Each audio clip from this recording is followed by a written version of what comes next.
Hello folks, and welcome to a new section of Dave's Allotment. Back to basics gardening. A short series of videos aimed at the novice gardener. The people who have just got an allotment and haven't got a clue. These videos are aimed at you.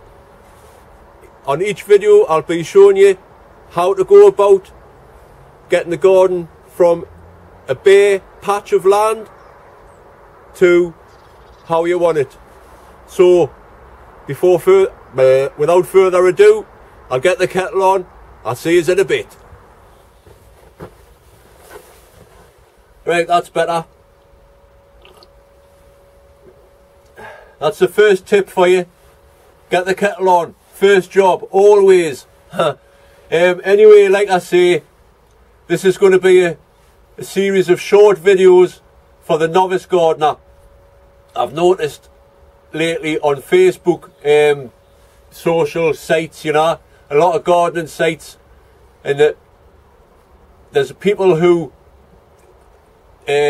need some advice really. So like I say, I'm going to try and explain how to do it and all that kind of thing. So I'll crack on anyway. I'll finish my cuppa and I'll start from the top of the garden and tell you about it there. Okay? Right, I first got my allotment 18 years ago, and I walked up the path. I was excited and all that, and this was my garden, and I thought, hey, this is great. There was nothing there when I first come. It's over time, things happen, you know.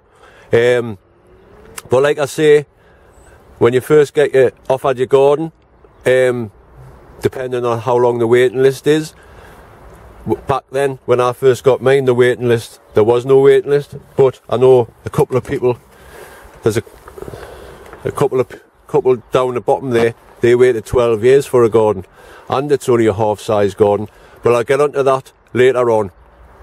So like I say, when I first come, there was nothing here.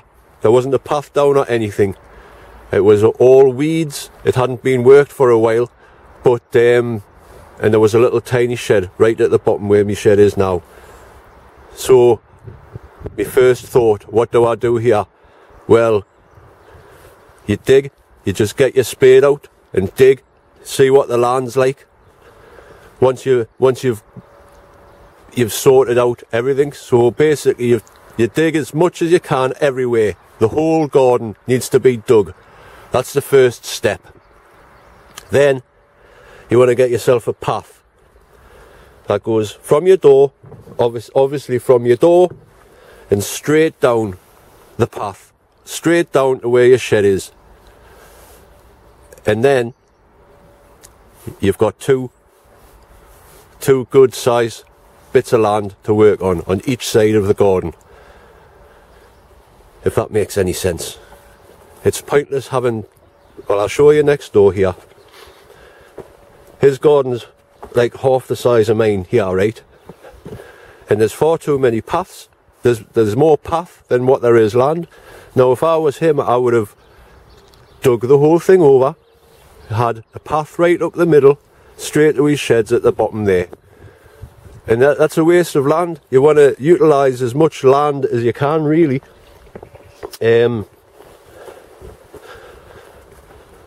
So I'll crack on. I'll tell you about this area later on, because that's important as well. You need a wildlife area. But like I say, first thing you do, dig. You check your soil, dig a little bit. If it's okay soil, then you should be laughing. I'm alright, because my soil, well, the gardens have been here for 100 years, and they've been worked for quite a lot of them years as well.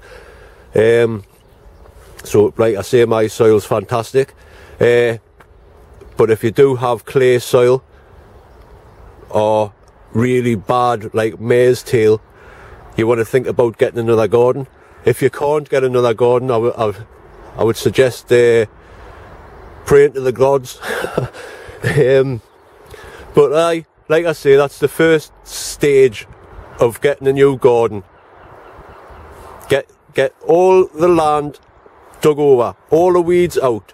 Once you've got a bare canvas, as they say in the painting world, then you can start thinking about other things. But a path straight down the middle to where your sheds are from the gate, and just crack on, get the spade out. There's a few people as well, like I said, I look on Facebook and people are asking questions, and I thought, well, to me I thought it was obvious, but obviously not. And I keep forgetting I've done this for 18 years, you know, you just learn over the years. So someone asked what was the best path, what's the best thing to use for a path? Well, paving slabs, definitely. It's no good just keep putting bark down and having a grass path. That just, that's extra work all the time. So that's it, basically. Get yourself a path, get digging, and all that kind of thing. And if you have got a garden at this time of year, don't think about digging anything now. It's far too wet. You'll do more damage to the soil than anything else. So wait until it dries out. It's February the 5th today, so take note. It's too cold to do anything. Don't be too eager as well. Don't start planting things out when it says, because it's too cold. That's another little tip. Don't be too eager, folks. Right, I'm going to wrap it up there for now, because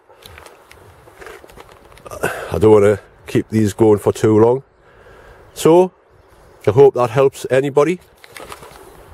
I know it sounds a bit daft what I'm saying, but it doesn't sound daft to some people, I suppose. Anyway, thanks for watching, folks. I hope it did help, and stay tuned for the next one, where I'll be talking about raised beds, the no dig method, and all that kind of thing. So see you later. Bye now.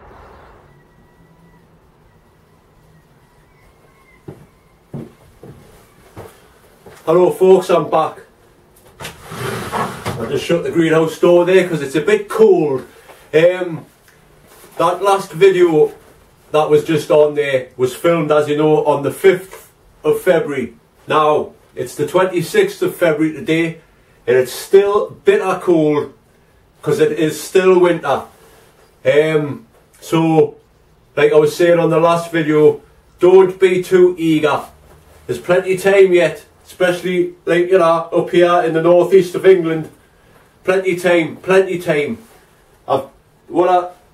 If you have got anything in the cold greenhouse, because the temperature last night was -2, that's no good. If you've got any seeds out now, they'll not survive. So just hold back, folks. If you've got your potatoes, anything chitting in the greenhouse, get some fleece over it. And it keeps it nice and warm under there. The frost can't get through that. Few layers, you know, I folded that about 4 times, so it's champion. Anyway, like I was saying, I've noticed a few people on Facebook gardening groups saying, what's happened to me? Why is me seeds like just went leggy, basically? Well, it's too early. I've got some packets of seeds here, the tomato seeds. Now, if it says on the packet, right, it gives you the guidelines when to sow. Sow from January to April. Now that doesn't mean you sow in January, you know what I mean? That's just a guideline. If it's warm enough you can, but it'll never be warm enough in January to start off tomatoes. And it all depends on the weather outside. It's common sense, really, you know. Things aren't going to grow if it's freezing cold outside, so just go outside and think to yourself, would I like to grow in this weather? And no, so neither would a plant, neither would a seed. I remember John, my old mate, I used to be always pestering him when I first got my allotment. When do you do this? How do you do this? What time do you sow this? When do you sow these seeds? And he always used to say, be patient. And he says his granddad told him once, this is how you test. Now you go outside you pull your pants down, you sit on the soil, and if you're going, whoa, it's too cold. If you sit on the ground and you go, that's quite nice, you know, so nice, that's what the plant's going to think as well. So, you know, that's a little test. Get yourselves out there and sit on the deck bare bummed. Right, anyway, so in January to April, now this all depends on where you live in the country. Like, I'm basing these videos like in England, you know. Now, the first day of spring is whenever. I don't know the exact date, but that is in London, because that's where it all starts, you know. The weather station and all that is down there. So that's where it starts. The first day of spring in London now takes spring travels up the country slowly but surely, and in 6 weeks time after it's the first day of spring in London, 6 weeks later it'll be the first day of spring in Newcastle. So judge it, you know, wherever you live, take it from London up. And if it says sown January, I won't be sowing these until 6 weeks after January, which will be in the next couple of weeks, because that'll be March. So that's champion.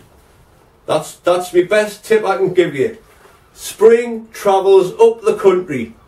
By the time it reaches Newcastle, that's why they call it an Indian summer.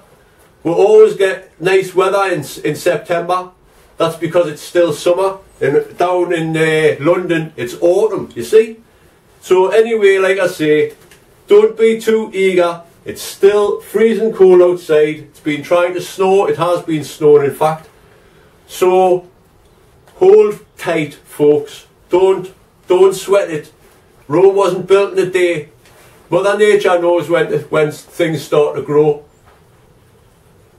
Just looking at all them blue tits there, having a little bit of a play around. Right, anyway, that's it. That's all I can say for today, because I don't want to make these videos too long, and I've just added this onto the last one, so it'll be quite long now. I'm yammering, so I'll get myself away. I'm freezing cold. I'm going to get the kettle on in the house. See you later.